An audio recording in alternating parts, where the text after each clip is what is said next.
It's more like we're all submitting to the MOU, because the deal is like such an impossible task, because all of these people know that if they give up the enriched uranium, then they're all fucked after that. Yes.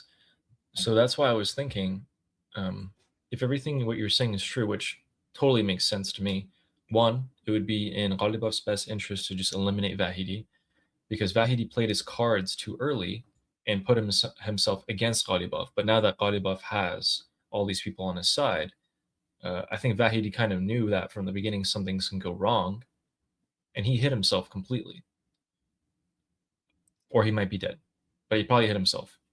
Anyway, but the other thing is, Ghalibaf is still the face of this, and because he has so much of this, so much support now within the Islamic Republic, what happens is when Hezbollah keep violating the ceasefire and Israel responds, Ghalibaf, is forced to respond to Israel, right? I see no other Ghalibaf, way. Ghalibaf to Israel, Ghalibaf would prefer everybody to not respond to Israel, but it's not his choice. Right, but if he has become this Oh, figure and he does decide to become more of a public figure than he already is, people are going to expect him to be pushing for a response on Israel. If oh the yeah, but Dahiyat, there's okay. So okay, but he already pushed for a response. Okay, like he came up with a statement, but it's one thing to say like, oh yeah, fuck Israel, let's go bomb them. It's another thing to go actually do it behind the scenes, and it's really not up to him. And right? also So from an IRGC perspective, it's one thing to expect me. It's one thing for me to come out and say like, yeah, okay, good job negotiating. Okay, are you done? Like, can I go home now? But it's another thing for IRGC, for the IRGC not to hold back Hezbollah from attacking Israel. Like those are different levels of expectation.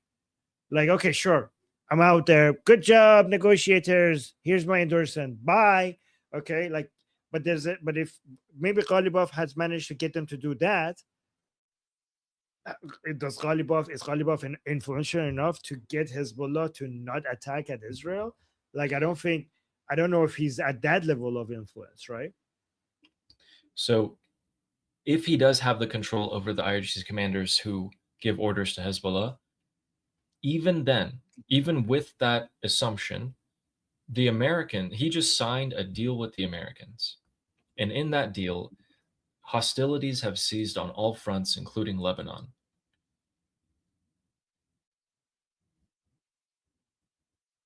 Yeah, I mean, well, we don't have that deal. We have an MOU, and I can't imagine that happening. Can you imagine that happening? That, that's Hostilities? that's what I'm getting at. Is Oh. he's propped himself up in this position, and he Mm. looks very advantageous right now. But what ends up happening is like this is like a triangle, and it's Oh yeah, concentrated at but him. that's why he got the buy-in from everyone else, so that They all everybody else fall. would equal. Well, I mean, if they all fall, then nobody Kind of. falls. If every So like see from Ghalib's perspective, like yeah, if this doesn't go well, if the MOU doesn't go well, then I'm fucked because I have my face on it. So he has managed to get everyone's buy-in. The supreme leader came out and endorsed Ghalibaf. Many people within the IRGC, Mir Bagheri, everybody else. So now, if the MOU goes wrong, everybody falls, and if everybody falls, we're all at the same level, so nobody falls. From Ghalibaf position, if we all lose our credibility among regime supporters because this goes to shit, then I haven't lost because I was here, I came down, but you all came down with me, so we're all still at the same level. And fuck the regime supporters anyways. As long as you know, so from every person within the Islamic Republic perspective, the popularity among regime supporters is not important. But if I don't have the popularity and other people do, then that matters. Then I'm fucked. But if we all lose our popularity, then fuck them. Who gives a shit about the regime supporters? You know what I mean? It's only a big deal for me if you could take advantage of their popularity against me. But if you also lose popularity among them, then it's not a disadvantage to any of us. well, I see two weaknesses here for their plan. One is that Trump. This is kind of Trump's assurance is that he can throw them under the bus whenever he so chooses. He can reveal things that would destroy their credibility. And then two, Yeah, but again, now that everybody endorsed the negotiations, if it reduces their credibility, given that we all fall because you all endorsed this, then I don't give a shit because the regime supporters don't have guns anyways, yeah, and so right? two, which is my response to that, is that if this entire pyramid just sinks altogether, Mm-hmm.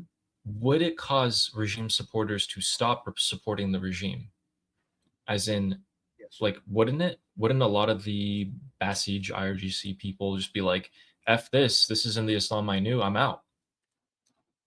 Yeah, so that would be a damage to the Islamic Republic, but the damage would have been more if it caused internal fighting among these four segments.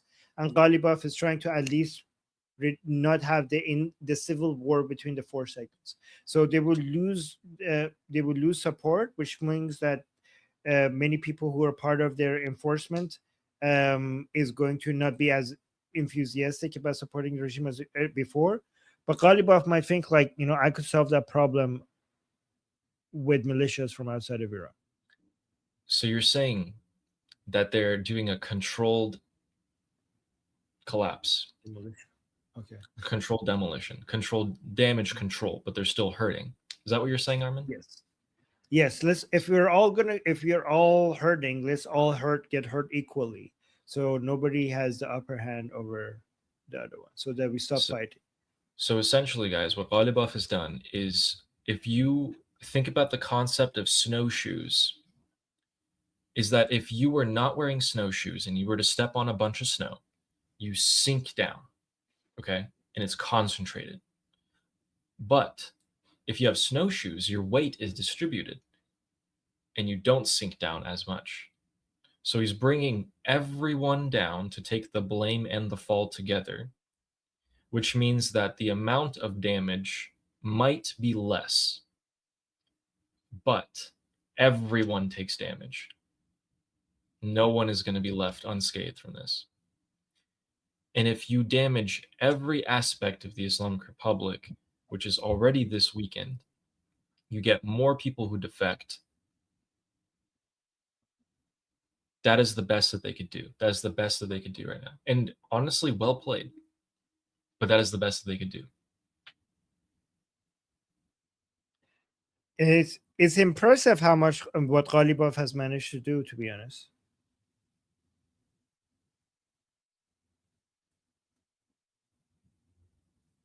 Okay. Thank you for that. I love that, by the way. I don't know if you guys love that, but that was great. I had so much fun with that. This was going on in my head when I'm alone. So Really? Yeah. Okay.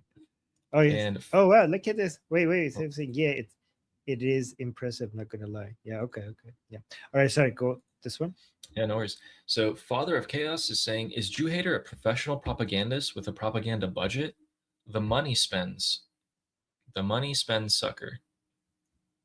So I don't think he's professional because he's literally funding. Like I think he's a retarded propagandist because he's spending money on a Zionist channel, and I think that's retarded. And also his attacks on us are not very effective. So I don't think he's that. Be a propagandist, yes. Professional, I wouldn't say so. Yeah. Yeah. And Sarah Ocean says, Jew hater people who hate themselves. Sending you love. Oh, So I don't think kind. he deserves. I Sorry, would I never don't do think he that. deserves your love. I don't think he deserves your love. But okay, You are a kind soul. that's fair. Thank you, Sarah. And Joanne saying, can't wait until Friday with the popcorn emoji. Oh, yeah. Ooh. It's going to be a bloodbath, whether it's people hating on the US for capitulating or people hating on the Islamic Republic for capitulating. That's how people are going to see it. It's going to be a bloodbath. Um, Well, I mean, let's see though. If they manage, if we don't get a bloodbath, then we'll see if the regime has managed to successfully quiet everyone. Right? We'll see. so both sides would need to believe that they were the winners of this deal. at the same time. That's No, no, basically what he's. they need to get a religious order to shut the fuck up.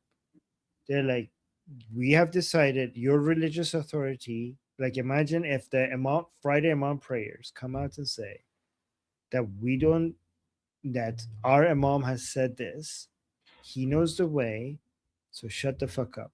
And everybody, let's see how many people fall in line. We'll see. That is a huge problem. Let's see how they handle that. Yeah. Thanks, Chad. And Black Cat, are the rumors true that Mojtaba banners are being removed? I haven't heard that. Have you? I haven't heard that. No. I don't see why it would be. I would keep an eye on that now that you're saying it. My name is Armin Navabi. I'm an Iranian political analyst with decades of experience fighting the Islamic regime inside and outside of Iran. Make sure you follow me for more, and also make sure you join our discussion group. I'm there almost every single day.